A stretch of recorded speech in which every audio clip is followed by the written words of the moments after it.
અંકલેશ્વરમાં ₹2 કરોડથી વધુનો વિદેશી દારૂનો નાશ, પ્રોહિબિશન કાયદાનો કડક અમલ. અંકલેશ્વર ડિવિઝન એ અને બી તેમજ હાંસોદ પોલીસ સ્ટેશન દ્વારા પ્રોહિબિશનના કુલ 38 કેસોમાં જપ્ત કરવામાં આવેલા વિદેશી દારૂનો આજે નાશ કરવામાં આવ્યો હતો. અંકલેશ્વરના યોગી એસ્ટેટ ખાતે નાયબ કલેક્ટર ભૌતિકસિંહ જાડેજાની ઉપસ્થિતિમાં આ કાર્યવાહી હાથ ધરવામાં આવી હતી. સરકારી નિયમ મુજબ હાથ ધરવામાં આવેલી આ કાર્યવાહીમાં ₹2 લાખથી વધુની કિંમતનો વિદેશી દારૂ અને ₹75,000ની કિંમતનો ભારતીય બનાવટનો વિદેશી દારૂ નષ્ટ કરવામાં આવ્યો હતો.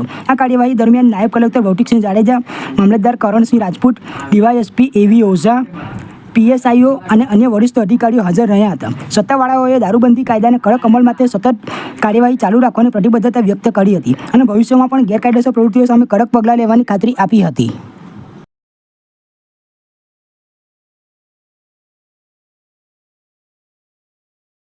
ડિવિઝનના A division police station, B division police station તથા હાંસોદ પોલીસ સ્ટેશનના પ્રોહિબિશનના મુદ્દામાલની નાશની કાર્યવાહી એસડીએમ અંકલેશ્વર સાહેબ તથા નશાબંધી અધિકારી ભરૂચની સાથે રાખી અને નાશ કરવામાં આવ્યો.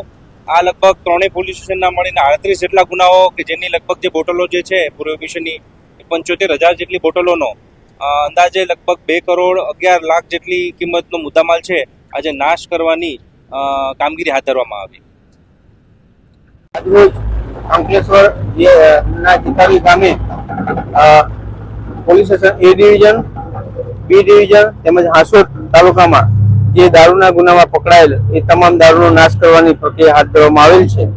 આ કામે કુલ નાના મોટા થઈ 38 ગુના હતા, જેમાંથી કુલ 2,19,322,322 કિંમતનો અંદાજે દારૂનો નાશ કરવામાં આવ્યો. આ નાશની સમયે